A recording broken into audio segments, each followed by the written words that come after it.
Hey everybody, welcome to this week's Q&As. It's another early Thursday morning recording just because of scheduling, so hopefully there was enough time for everybody to get their questions in. So let's jump in and see what we got. The Remora wants to know if there's any devices on the market that could convert RGBS to RGB-HV. Prices for CRT TVs with component video inputs have gone crazy in their local market, so they're hoping to look for CRT monitors. So there's two problems with this. I'm assuming you mean CRT VGA monitors, which almost none of them support 15 kilohertz signals. So it's not just about converting RGBS to RGBHV. Assuming that I'm reading it wrong, I'll just answer your question. If you want to keep the RGB signals the same, so 15 kilohertz to 15 kilohertz, 31 to 31, so 240p to 240p, 480p to 480p, then yes, any of the Extron RGB devices can convert that to RGBHV, to sync on green, and vice versa between all of those. But I believe what you're looking for is running classic 15 kilohertz consoles on a PC CRT VGA monitor instead of a consumer grade TV, just because it's probably easier to find. If that's the case, it's a very easy solution. I'll leave a link to the video that I have for that, but you basically just need a line doubler. There's a couple of different ones out there. The video I did goes through which one is best in your situation.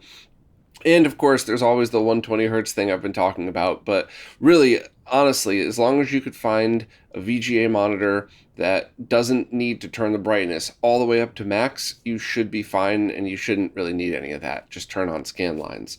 So I'm pretty sure that's what you're looking for, and I have to say, every single time that I've done these experiments, whether it's a high production video or a casual live stream or just messing around, privately doing this stuff, every single time I have line doubled 240p to 480p and then added just basic horizontal scan lines, it's resulted in a look that is excellent. So you're not going to find VGA CRT monitors that get to giant sizes like you can consumer grade TVs, but the quality is really going to be there. So I strongly recommend it for people who want high line count, extra sharpness, and all that other stuff. And really, any PC monitor that still has correct colors, it's not yellowed or weird. I'm talking about the tube itself, not the plastic. I don't care what the plastic looks like. But anything that still looks decent, that can go bright enough. And I don't mean super bright, just in a dim room, as long as you can still clearly see it. That's really all you need for an excellent experience. So I'll make sure to leave the link below. Quantum Guitar had a bunch of stuff they wanted to talk about, and I read every word of the post, but in respect of everybody's time, I'm just going to skip through to the answers. First, they were talking about analog video inputs on AV receivers, and I have a very strong opinion about this. Unless you have the tools to test them, so the 240p test suite, a time sleuth, don't use them at all for video games. And in fact, they may or may not even be good for just VCRs and old DVD players and stuff. But generally speaking, they will probably add a ton of lag and not even be the best solution for scaling if you have this old equipment. And it's funny too, I've seen a couple of fancy professional YouTube audio reviewers say, oh, and this receiver has composite video input, so you could play your classic games on it. No, you can't. It's very laggy. None of them really work right. However, on the HDMI end, it's the opposite. Most of the receivers that I've tested have zero latency through the HDMI ports. I'm actually going to be doing a video on this, but I'm slowly going through AVRs that I get to pass in front of me. I've only done 2 on camera so far. I've done far more than that in just real life testing. But it's probably going to be a year before the video gets out just because I want to get a whole bunch of examples. But generally speaking, don't plug your video game consoles into anything unless you know the latency of it. So, plug it into a RetroTink product into your TV. Great. The OSSC, the upcoming Morph, they're all going to be great devices, but an AVR, it's definitely not designed for classic game signals and probably doesn't even do a great job with anything else because it's not what they're designed to do. And in fact, one of the receivers that I'm saving up to buy even brags about that on their website. Like, hey, we're not trying to pretend that we're audio experts and some kind of scaling video experts. We just have a basic HDMI switch that doesn't touch the signal at all. And I loved that. I actually wanted the receiver besides that, but after reading it, I was like, okay, these are my people. They understand. Stick with what you're really good at and don't try to throw in a $5 chip to solve problems that don't need solving. Which is, by the way, it's what Quantum Guitar said in different words. So I'm just agreeing with them and elaborating. They didn't get that one wrong. They also said that they ordered one of the component to HDMI converters via the Amazon page, and it seems like they maybe got a redesign because they bought two of them actually, and both had a bunch of waves of interference on the video and buzzing on audio. I've been hearing that a lot more, so I think I'm going to remove that before this goes live and swap it out with another one. Funny enough, the one that Quantum Guitar listed here is one of the other ones people said have been pretty decent so far. But what you need to understand with all of these products is even if we weren't in a global part shortage, most of this stuff is just rebranded. So the case could probably be used on 10 different brands, or comes from one factory and is rebranded, but it is actually the same thing. And on the flip side, the internals of them can switch at any time, because all this is just cheap Amazon stuff that probably is just taking basic designs, slapping them on a circuit board and sending them out. So you never really know what you're going to get. And over the years, I've bought a bunch of these, and some of them randomly just didn't work right. So that's something you're always going to have to keep in mind. But that is why I always link to the Amazon stuff as opposed to AliExpress, because you can absolutely buy the same thing for a few bucks cheaper on AliExpress, but it takes a month to arrive, and trying to return it is a pain for everybody. Whereas you buy something from Amazon and it doesn't work, you just send it right back. And I hate doing returns. I never abuse that policy, but that's what it's there for. So I'll add the other adapter in there, but I still have had reports of the Porter branded ones being okay. So maybe I'll remove it, but at the very least I'll add another one in there.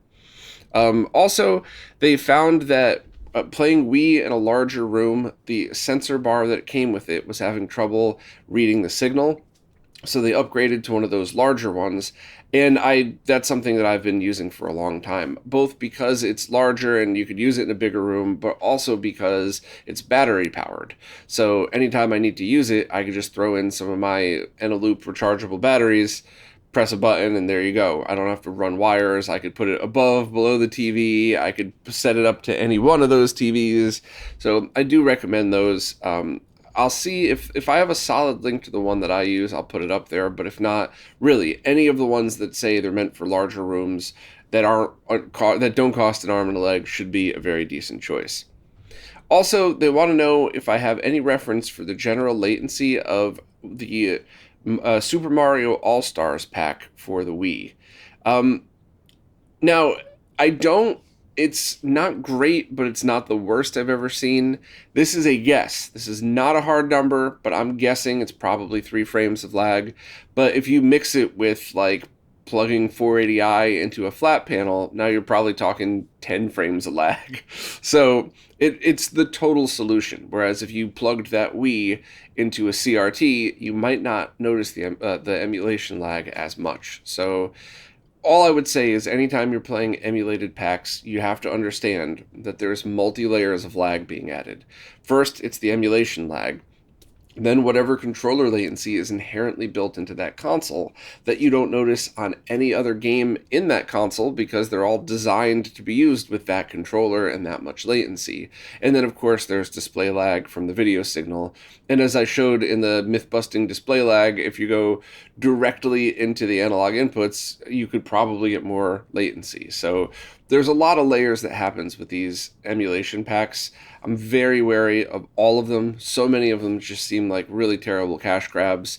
And I get a lot of flack for saying that. I've probably burned a lot of bridges saying that, but that's provable by fact. They're laggy, they don't perform right, and the marketing is all around. Wouldn't it feel nice to hold something that looks like something from your childhood? Like, yeah, it drives me nuts, and I'm never gonna conform to that, which is probably why I'm always going to be a slow-growing YouTube channel, but whatever. I'd rather be honest with you. So, yeah, just be very careful of any of those emulation packs.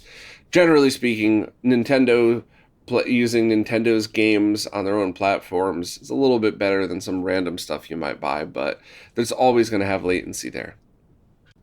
Hector Santana said they're in the market for a desoldering station or desoldering gun, and they've been looking at the HAKKO FR301.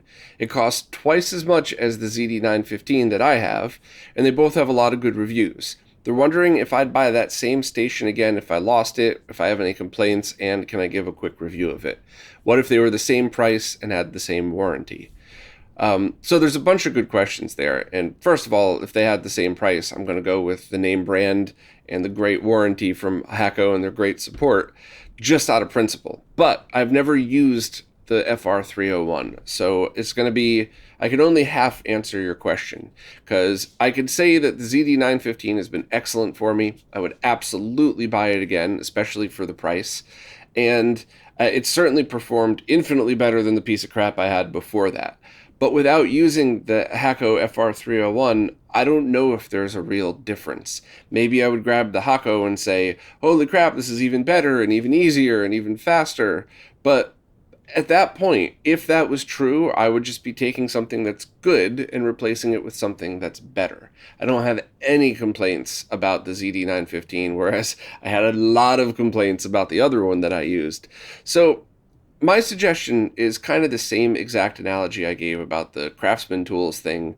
I don't remember whether it was a Q&A or on the weeklies, but basically, if you think that you're going to use this all the time, and it's a tool that you rely on every day, like a computer or a PC monitor or something like that, get the good one, because it does have a better warranty and you do have good support, and see what happens. But if you're like me and you just use the desoldering station when you have to, probably once a week at most, for me it's more like a couple times a month, the ZD915 is awesome, and I don't have any complaints about it whatsoever.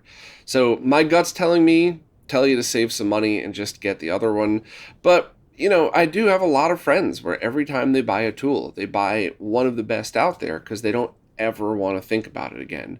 They want to grab that wrench or that desoldering station 10 years from now and start using it and know that it's still going to work. So if you're that type of person and you have the budget, by all means. For me personally, even if I did have the budget, I'd rather spend my money on stupider stuff. So that's totally up to you. But for me personally, I really like the ZD915, and I'll try to leave a link in the description as well, just because I do have it on the modding tools page, but I also just want to leave a direct link so there's no mistake. So I'll leave a link to both of those in the description. Hugo Castro said they'd like to capture Dreamcast VGA footage through the open source scan converter using an HDMI splitter.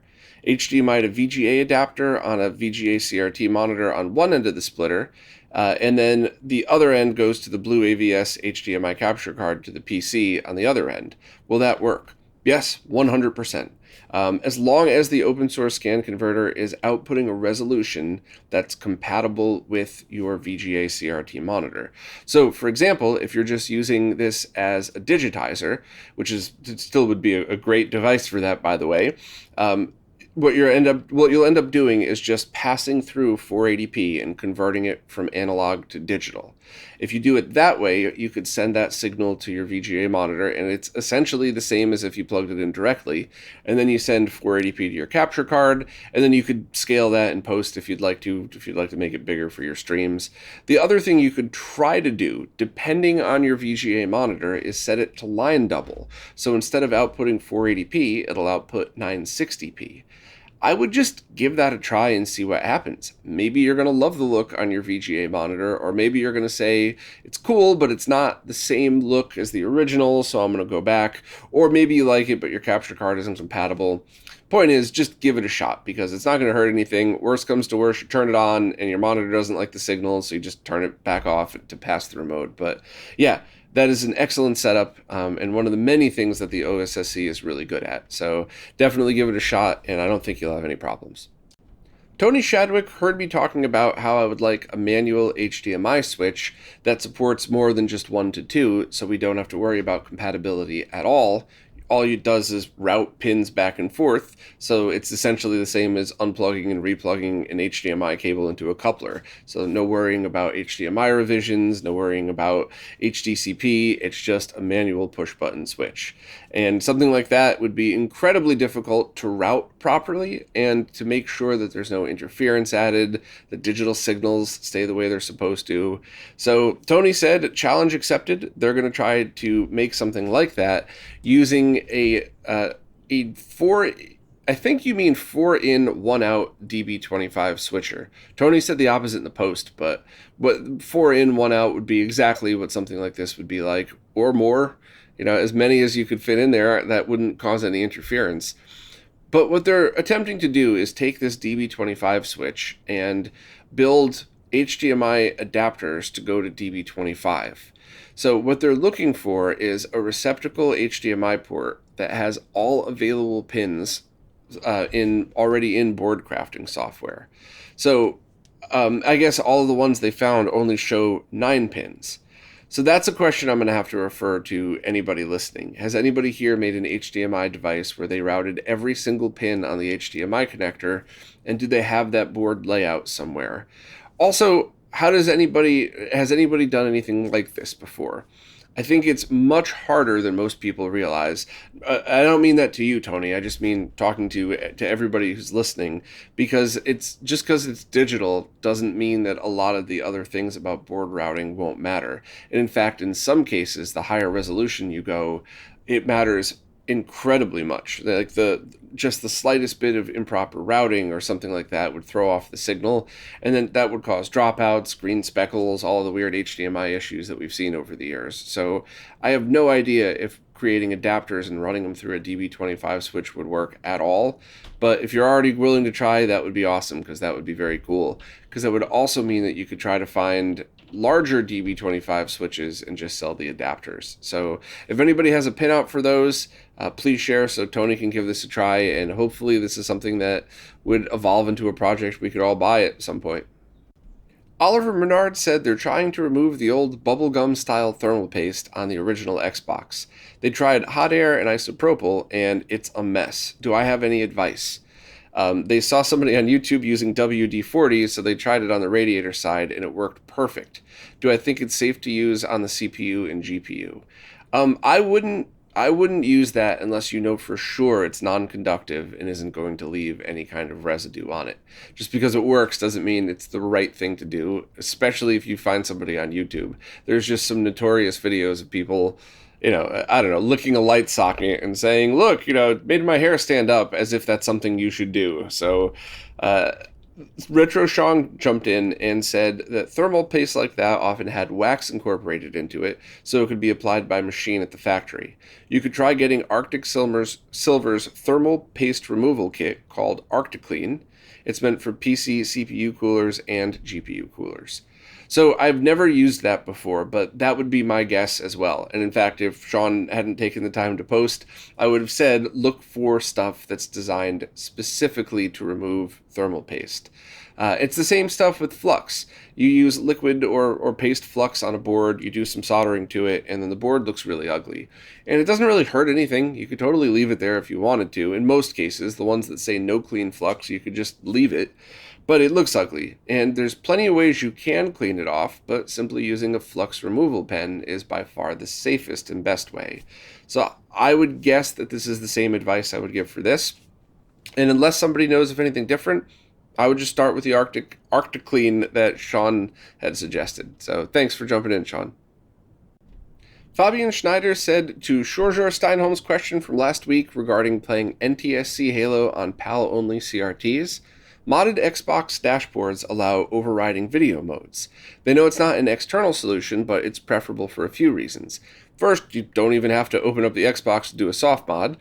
External 60Hz to 50Hz conversion would almost certainly introduce judder or ugly interframe blending, barring some enterprise-grade frame rate conversion solution, which would probably add lag because you'd need to buffer at least a frame. And it's better to let the game run in PAL. If a game doesn't work properly with 50 Hz, you could also boot it in PAL 60, where you have very little chance of incompatibility because it's the same geometry and frame rate as NTSC. A good measure to see if a CRT supports PAL 60. If it does NTSC in black and white, it'll probably do PAL 60. Also, as an update, NTSC M Halo discs definitely loads the campaign into PAL modes without any immediately apparent issues. They're not sure about System Link, they only have one Xbox to test. They also left a link to Xbox game save exploits that's on the Console Mods wiki. So Fabian reached out on Discord to talk to me about this and was kind enough to put it in a very eloquent post here that allowed me to just read it out loud, because I'm not an expert on this, so I really appreciate that, Fabian. Hopefully I was able to get that information out the right way that you had written it, and I think that's pretty good info for Shorzor to have. Also, shout out to Shorzor. I had beer that he had sent me from the Faroe Islands that was freaking awesome, and I can't remember if I messaged him about it yet. I definitely gotta, if I haven't, I'll do that right after this, but thanks to both of you. Dude Dudson said the recent Mr. Test builds that add variable refresh rate support has them pretty geeked up since they just bought an LG C1 OLED. The problem is that their HDMI ports are already filled up and they'd like to avoid making major tweaks to their setup. They were curious if myself or anyone in the comments knows of a good 4K 120 HDMI switch box that they might be able to consolidate things with. They looked them up recently, and it kind of seems like the market just isn't there for 4K 120 switches yet. And I agree. I looked for them as well. I found 2 HDMI switches that I actually really like. I know, shocking. I will be doing a video on them very soon. I actually am going to be doing a live stream on it because I want to test this stuff in real time, both to show you all how much of a pain in the ass it is to get these articles out, but also to give an insight on how to test yourself, how to ensure that the switches you're working are good, etc. But I found 2 that were very similar to the splitters that I had recently reviewed, and I think they were both awesome. But they do not support 120. That's 4K 60 only, and that's something I've definitely been seeing a lot of. Now, if anybody has a 4K 120 switch recommendation, I'll happily add it to the links, or maybe even pin a comment or something like that. But I also am very wary of stuff that I haven't personally tested unless it comes from another tester. And I mean, no disrespect. I'm not trying to say I'm smarter than anybody else. I just took the time to test it because I don't want to ever make a recommendation where somebody wastes their money because I didn't test something. So I meant that all in a very nice way. I hope nobody took that the wrong way. But unfortunately, dude, I don't have a solid recommendation for you. Maybe somebody else does. But for now, what I would say is, unless every single port that you're using needs 120, use, like, if your TV has 3 ports that support 4K 120, plug both of your devices into the 120 ports and then use the third port for an HDMI 60 switch and have your devices go that way. That's not the best solution, it's just a solution. So hopefully that's good enough for you, and hopefully the same switches that I tested that I liked will have 120 Hz versions coming out at some point. Elwood15 said they're looking to buy a KSGER T12 soldering station, the one that I recommended, and so does Voltar. However, they remember there were some issues in the past where the circuit board and components were swapped for less quality ones. Due to the part shortage, they're mostly fine with that as long as it's still reliable and safe to use. The question is there a place where they could upload pictures so that other people could use it as a reference if they want to purchase it as well?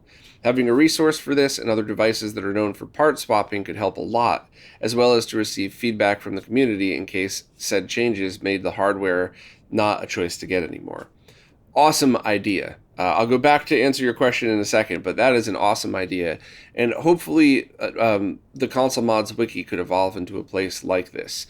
Because just like the HDMI to component converters I was talking about, it would be really awesome to pop the top open and take a picture and say, okay, as long as you have the one with this chip, excuse me, with these components oriented in this way, it's good. But if you have this model with that chip, or the same chip with the components in a different position, it's bad.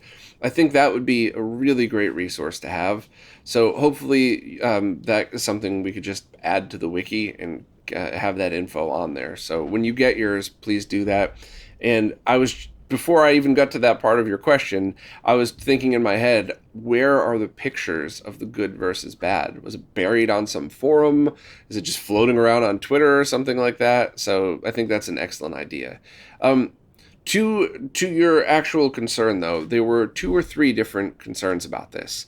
The first were a bunch of people saying that it'll burn your house down, which is complete and total bullshit. I debunked this. Not only did I debunk this, I also brought this up to a master electrician who literally laughed when I told him that. He said, as long as you're using circuit breakers in your house, you're fine. Now, both he and I absolutely suggest for any kind of things like this where you think maybe there could be an issue, only plug them in when you use them. Or like I used to do, I had everything plugged into a circuit breaker and a surge protector, and I just left it off all the time and only turned it on when I was using it, just as an extra precaution. But I remember the master electrician told me, as long as you have circuit breakers and they're not Federal Electric brand, because a lot of those were recalled over the years, then you're totally fine. So unless you have some makeshift soldering station connected to an extension cord that you run out to your backyard, I would not worry about the first complaint at all. The second complaint was that it was less of a quality build overall, and that I can't speak to. That's something Voltar or any of the people that did the analysis would have to. However, a lot of people have still been buying that thing, and everybody seems to like it much better than the similarly priced alternatives, including the alternatives that are a little more expensive. A ton more expensive, but... So I'm still keeping it as a recommendation, because even if it is lesser quality than the ones we found years ago, it still doesn't seem to suck, and there is not, unless, like you said, something changed because of the part shortage, there is not any real safety issue at all to it. Make sure you have it plugged into an outlet, and at the very least, if you have any concern, just buy the cheapest surge protector and leave it off, and that's it. So, surge protectors often aren't surge protectors, they're just splitters, but as long as it has a full kill switch to turn it off, you're good. You don't have to worry about any of that stuff. So, excellent questions, and yeah, if you don't mind, that would be awesome to have on the wiki. And if somebody wants to start the page for the HDMI DACs, I'll take pictures of all of mine, and then hopefully go through and see which ones have the better chips in them or not. Jason Guffey said they were soldering some stuff yesterday, and a bead of solder landed on their pants. Luckily they weren't burned, so they waited for a few seconds for the bead to cool before flicking it off their legs, and it exploded, splashing teeny bits of hot solder all over their hand. No major burns, but it hurt pretty damn bad for a few seconds. What happened, and what could I do to avoid having solder explode in the future? Well, I think it didn't explode. I think what happened is the outside cooled faster than the inside because of room temperature. So it cooled off, and if it had just landed on a table and you'd left it there, assuming it didn't burn the table, then eventually if you flicked it, it would have just been a solid mass. But it was probably still hot and gooey in the middle, and when you flicked it, it just kind of exploded out that way rather than just, bing off your leg or something like that. So that's my guess. I'm not an expert in that stuff, but it's happened to me before, and I do know quite a bit about thermal dissipation, heat, and that stuff because that was part of my job a while back. So that's my guess. On a related note, they've noticed that sometimes when they're soldering, they get these splashes off the materials, almost like sparks from grinding metal, but without the shine. Seems like it could be flux splashing out mid-job, but how or why would this be the case? Not quite something that I've had run into before, but I've absolutely had just simply heat kind of move flux around, and that's just because of evaporation, because of things expanding and contracting with heat and cold. So I'm not really sure about that one, but it's really, I would have to see a picture of it to understand. But if you're using the right flux and the right solder on the right components, you shouldn't really worry about any of the stuff coming off of it. Unless you're like dumping half a thing of flux on it and then putting a handful of solder on, an 0608, component or something like that. But I don't think that's what you're doing. Lastly, they're considering buying some damaged or working consoles off of eBay or local pickups where they could find them, if only to clean, repair, and possibly mod them to sell again. They'd only be doing so as supplemental income to their main job, so they definitely wouldn't charge the kind of high rates that the experts who do this for a living would. Does this seem like a viable idea, or is the market not really suitable right now for a newbie to try and enter? That's 100% up to you, and the end result is always going to end in attitude and enjoyment. If you have a positive attitude about it, and you go in knowing that you're probably going to have to do things twice at first, and this is not something that you're relying on to say, all right, well, I'm going to be a pro modder now, which is not what you said. I'm just kind of going through it. I would think it's totally fine, but do you have fun doing that stuff?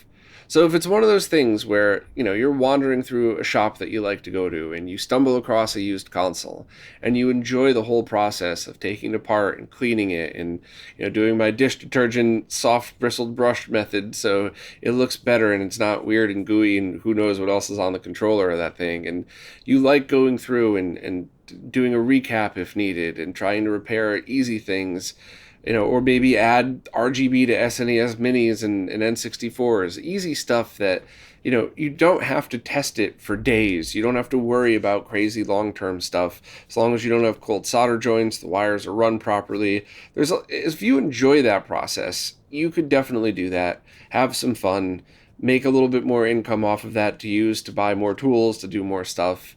I would highly encourage that if that's something you enjoy.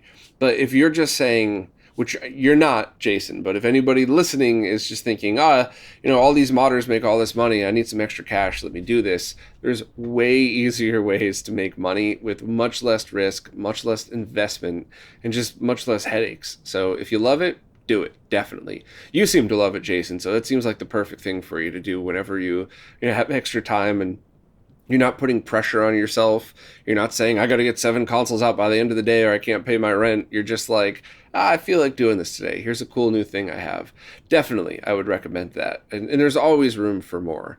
It's just the only ones that frustrate me, and have always frustrated me, are the people that just stick things together with a wad of glue and say, look, it works. I'm a professional modder. I'm going to put this on eBay for $500. And then we call them out on it like, hey, that's going to stop working in 3 months. Here's why. And they're like, screw you. You're a gatekeeper. You just don't want me in your community. Like, those are the people that drive me nuts, which you're obviously not one of those. But so there's more than enough room for anybody with a positive attitude to jump in and do this for themselves, their friends. There's just no room for more of those people. And the ones that make it worse are the ones that somehow partner up with famous YouTubers to get them to promote their garbage. And then you call them out and it's the same gatekeeping bullshit all over again. There's so many amazing people in this scene, and the couple of dirtbags really do just put a damper on it. But as I complain about these things, I definitely always want to remind everybody it is the minority of people are shitty. Most of the people in the scene have been amazing to work with. So, and have the type of positive attitude that you probably would.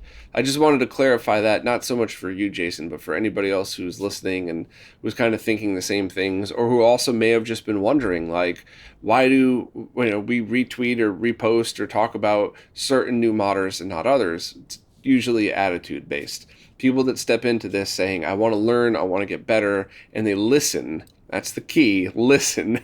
Those are always welcomed everywhere in anything that we do. Whereas the pig-headed ones that come in, especially the ones that ask for help, and then when you don't just tell them what they want to hear, they get mad and start talking shit and all that. That happens every so often, and it just cracks me up every time. Well, you don't even know what you're talking about. Well, why did you ask for help then if you didn't think I knew what I was talking about, or any of the other people that we're with? So it's the bad attitude people are the ones that there's no room for. Anybody that wants to just be happy and do this, you're always welcome. So hopefully that.